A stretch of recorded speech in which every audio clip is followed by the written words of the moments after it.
You're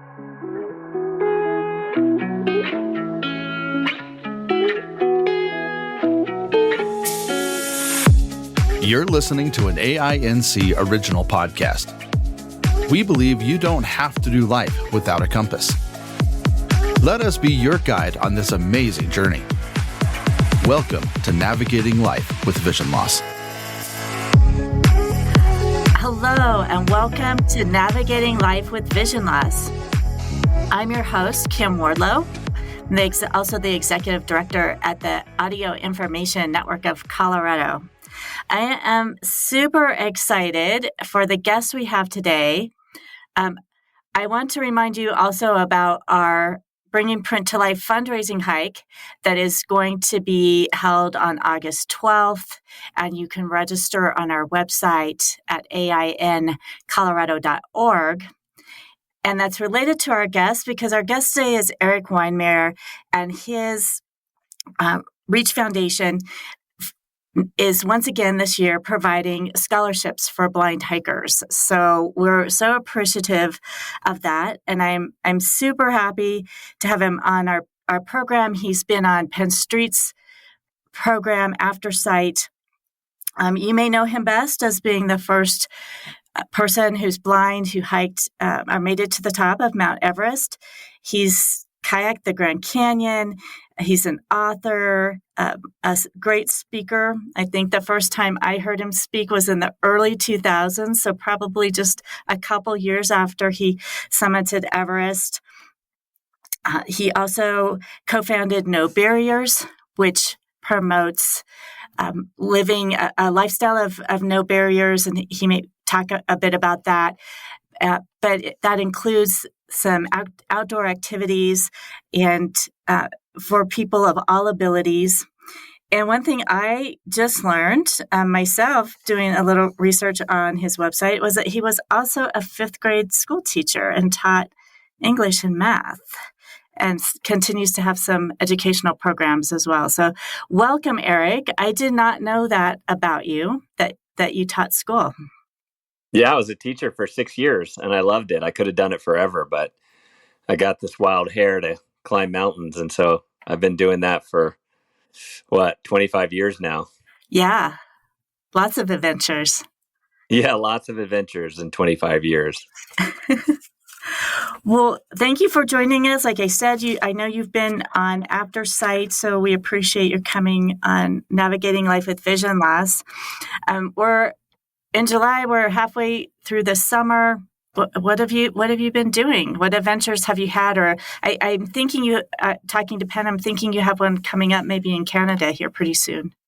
Yeah, you're right. I've had a busy year. In January, I was in Patagonia, off climbing at the ends of the earth. We had a beautiful weather window, and that was probably the best weather window they'd had in 7 years. So we got up these two spectacular towers. And even spectacular weather in Patagonia is cold and windy.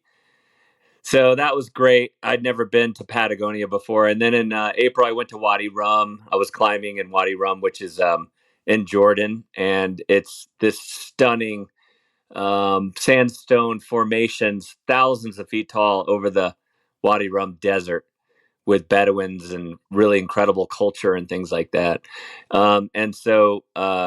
And then this summer, I've been training for a tower that I'm going to go climb in the Northwest Territories of Canada. And so we'll leave on the 9th and fly way up north and take a float plane in and get to base camp and try to climb this giant tower. And it should be fun. We'll see. Hopefully, fingers crossed for good weather. Oh, wow. Well, you just do so many exciting things. And as you know, this month we've been talking about health and wellness, all aspects of that.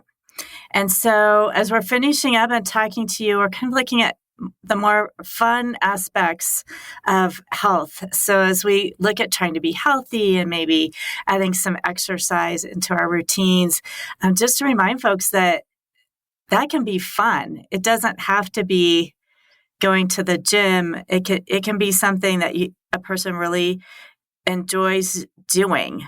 And just the benefits of being outdoors. Do you see that yourself and with others that you work with? Just not only the physical health benefits, but even mental, emotional health benefits of getting outdoors and doing activities. Yeah, for sure. And getting outdoors is really important, but also, sometimes like everyone, I'm working and I have to go down to my treadmill Mm-hmm. and run on my treadmill, or I have a climbing wall downstairs in my basement or one in my backyard, and just do a little quick workout or lift some weights or do some band workouts or just jump rope. So yeah, the outdoors is amazing, but it just is time dependent, and so yeah, Right. I'm able to spend a lot of time outdoors, and of course I believe there's a incredible therapeutic benefit to being outside. When you're blind, it's a little intimidating sometimes to Mm-hmm. be hiking and climbing in the rugged Rocky Mountains or wherever you are. But I think it's a great laboratory for discovering our potential and discovering sort of joy of the sensory world around us. And what do you hear when you talk to individuals who are blind or have low vision, if when they're maybe nervous about being in the outdoors, maybe even doing indoor, Yeah. exercise activities that they used to do prior to losing vision? I know we see you doing some really extreme things, but it doesn't have to be, climbing Everest or climbing a tower in Canada. I think, and I know that's part of your whole no barriers philosophy of everyone kind of looking at what their goals are. What do you see as being maybe people's biggest fear of continuing to do the different sports and activities that they've enjoyed? Yeah, no, I mean, you hit it perfectly because my message is never go out and climb Everest or these giant towers. I mean, I just think it's pledging to live a no barriers life. And like, for instance, our last no barriers summit, Melissa Simpson, who's got cerebral palsy, she had trained for 6 months and she has a lot of trouble standing up and walking. But she trained for 6 months and in front of our whole community, got up out of her chair and walked across the stage. And that was her Everest. And that was beautiful. So it's just Mm-hmm. about stretching, just about reaching a little bit beyond what you're comfortable doing. I think being blind, you got to be a little hard headed, right? Because it's intimidating going out and doing things. Mm-hmm. I remember running with my guide dog on the bike paths and getting lost and getting frustrated before I mapped it out. Going just to a hotel gym or like a rec center is intimidating because you're like, where am I going? The equipment's like hanging and dangling from the ceiling, and it's going to hit me in the forehead. And you got to use your cane. You got to be really careful. So yeah, I think this should be something as the blindness community that we really focus on more because health is such an important part of people's lives, and if you're intimidated to get out there into the world, then yeah, it's you're being held back, and I've always hated the idea of feeling like I'm stuck in a prison Mm-hmm. and I can't break out. How do I break out? So yeah, sometimes if we can find good friends to help us, give us a tour of the gym, or sometimes you just got to be super bold and go up to the front desk and say, hey, show me, give me a little tour of this gym so that I can navigate independently the next time. Or just being bold and going out and joining your rock gym and showing up at the desk because maybe you don't have like a perfect situation of an adaptive program or something like that. You just show up at the desk and say, hey, would somebody show me how to tie this knot and help me get certified? And, you just have to, I think, have a little bit of hard headedness to get out there in the world. When I started climbing, in my 20s, I joined the Arizona Mountaineering Club. There wasn't like adaptive programs out there. I just showed up. And sure, some people are like, who is this guy who's blind who wants to learn to climb? But a lot of people are like, this is cool. And I'll take this guy under my wing and I'll mentor you and I'll teach you everything I know. And we'll take this as far as we can. And I never was prevented from joining just the regular Arizona Mountaineering Club weekend groups where they'd go out and set up a ton of ropes and we'd go rock climb and have a couple beers afterwards. Mm-hmm. So it's important to get out there for your health and your fitness and your mental health, but also just for your social health as well. Right. Are there specific tools or technologies that you have found helpful as those things have advanced over, well, even just the last few years, but for sure over the last 20 years since you started climbing? Are there specific things that you find more helpful to you than others? I mean, not really. Honestly, your basics is your tool, your cane and your dog, or your guide dog, or braille. I think still the basics are important. I mean, I don't really know of any high tech things that enable you to get out there. I mean, I use trekking poles, Mm-hmm. and trekking poles are really important because when you're out hiking a trail and you're blind, you got to be able to feel your way. And so, yeah, I'll use two long trekking poles that I use to navigate. I'll lean on them and I'll scan the other one out in front of me and I'll lean on that one. And so it's like having four legs instead of two legs. And then I'll have somebody walk in front of me with a bear bell and they'll jingle that bear bell, or I'll listen to their feet moving, or see, some people grab a pack, whatever the technique is. I find Ira is really helpful, because, hey, if you need a little support getting out there, Ira can come aboard. That's this cool company with these agents that will you can pull them into your phone. They can see out of the camera and they can help you navigate. Ira is a fantastic technology. But no, really, it's just the basics, and it's just the mindset of not allowing yourself to just get stuck in the house. Mm-hmm. Well, and I think that's important for people to know as well, that it's not, well, now that I'm blind, I'm going to need a lot of expensive special things to be able to participate. That it's still, a lot of those things are just your basic things that you're using in your day-to-day life. Yeah, and it's also, I think, is understanding what your resources are. So going out and Googling and just learning what the resources are. Like, I haven't taken part in it, but I know there's a tandem bike club in Denver. Just Mm-hmm. call them up. Say, hey, I'm blind. I want a partner. And I want a pilot. And I want to get out there with you guys. Um, I know transportation can be a little tricky, but even that is navigable. Or just finding out, your local rock gym, or if you're into climbing and you want to learn how to do it safely, joining Paradox Sports or looking at Adaptive Adventures, some of these great recreational programs that are out there. If you want to learn to ski, calling the Breckenridge Outdoor Educational Center, or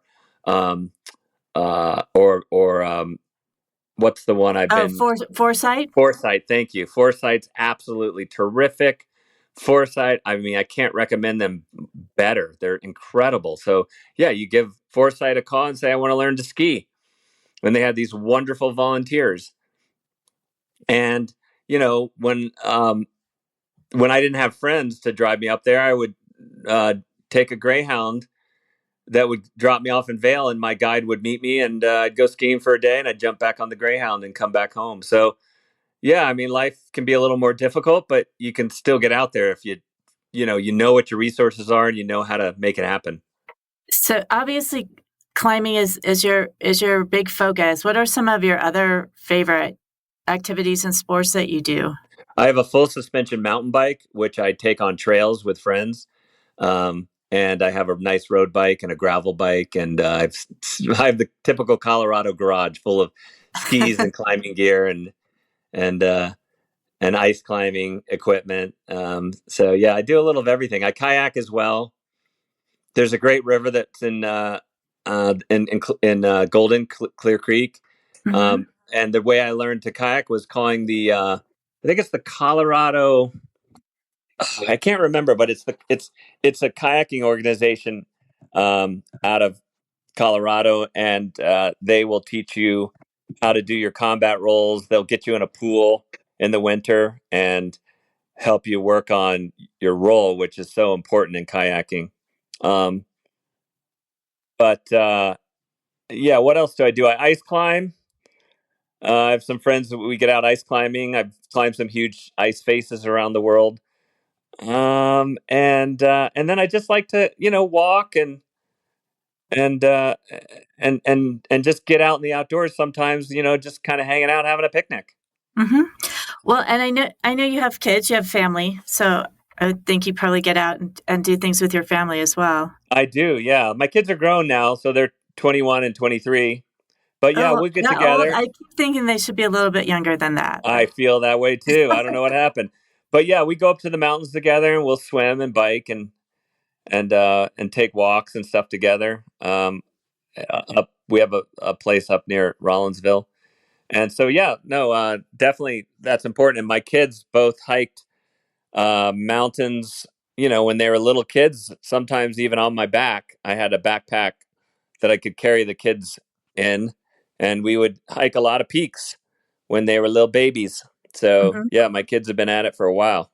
So do you have advice or things that you found worked well for you as a parent with vision loss and taking your kids out, or maybe where you're working with families where it's their kids who have the vision loss and they're trying to incorporate them into their family's activities, I mean, or is it all the same? I think it's all the same. I mean, like, for instance, Is it just the same as if they had vision?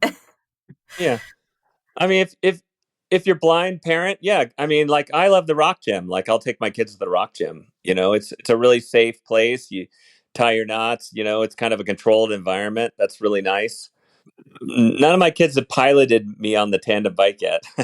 I would ski it a lot with my family. Like my wife would. Let's see. It would be my guide, and then it would be me following my guide, and then my wife. No, then my two kids, and then my wife would be in the very back. So we'd be like this giant line of skiers just moving down the mountain together. Oh, wow. Well, I know in addition to all the adventures that you have, you kind of incorporate that spirit into some of the philanthropic work you do too. And I know you co-founded No Barriers. You guys just had your hike, What's Your Everest hike in June, and I know we participated with you in that the last couple of years, and that's always fun, and that's for folks of all abilities, so Yeah. not just individuals that have vision loss. Yeah, I hope you guys will come back sometime. Yeah, it's been really fun. It's called What's Your Everest? And we'll hike a mountain. Not a super hard mountain, but the idea for us is hiking as a community, and we have every challenge under the sun, from folks who are paraplegics climbing with different kinds of hand cycles, to amputees, to folks who had strokes, folks with cerebral palsy, folks who are blind, deaf. So yeah, it runs the gamut. Youth with different kinds of challenges, injured veterans. It's really, really fun to all be there hiking a mountain together. And we put people on rope teams, meaning we Hmm. say, the five of you are responsible for each other. And maybe there's a blind person or a person in a wheelchair or something who needs a little special help. And that team is there to support each other and get each other to the summit. And that's a really powerful thing. I love this idea of interdependence. I mean, as blind people, we talk a lot about Hmm. independence, but at some point, you got to let go and be interdependent. Rely on people. Somebody to guide you. I mean, I wouldn't have climbed Everest without an amazing team of friends guiding me up the mountain, and kayaking. Great friends who were behind me yelling directions on the radio. So I've always thought, yeah, you got to accept help if you want to do big things. Hmm. Well, and I think that's true for all of us. We may not always think about that, but I think that's true for everybody. We all need a little help every once in a while. Yeah, I mean, if you want to do the things, I mean, look, I can go out and hike mountains behind my house by myself, but it's a social thing. So, yeah, I Hmm. mean, it's no big deal to say, hey, friend, come on out. Let's go hiking together. And here's my technique. I have these trekking poles, and you just jingle this bell in front of me, and I'll follow, and we'll go hike a little mountain together, chit chat, have lunch. You know what I mean? It's like, it's social, right? Like, that's like, Right. whatever some people play golf, some people, it's all about getting out there and having connections with friendships and so forth.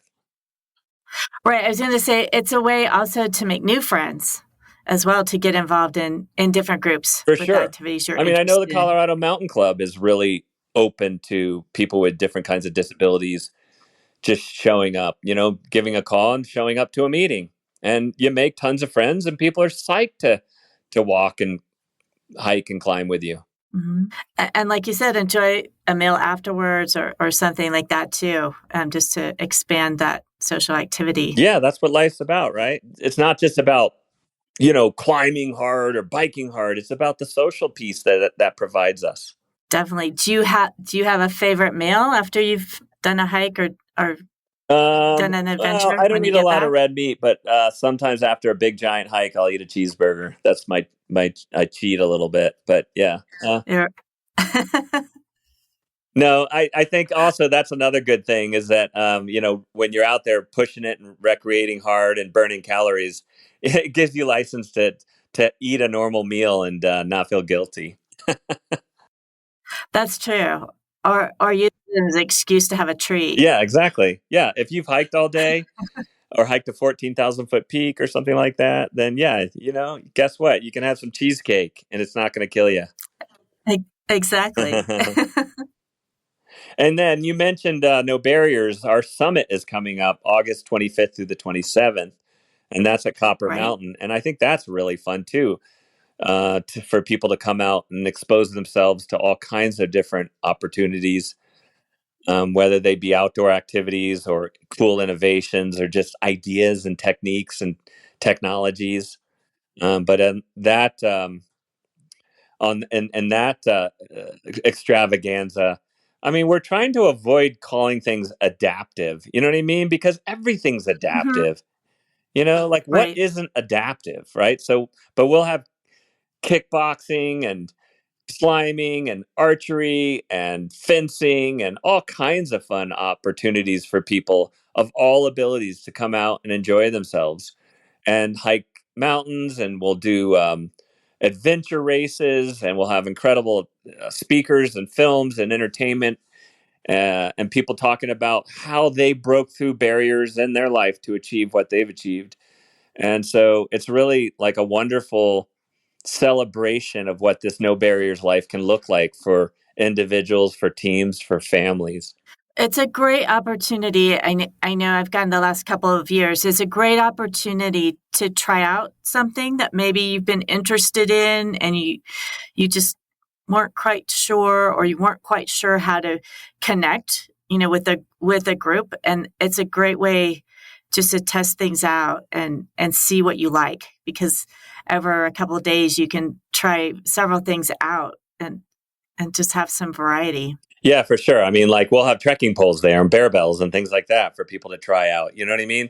If you have another disability, we'll have other technologies there that may assist you. Yeah, so it's a wonderful opportunity for people to go out and test how they're going to adapt into the outdoor world. Hmm.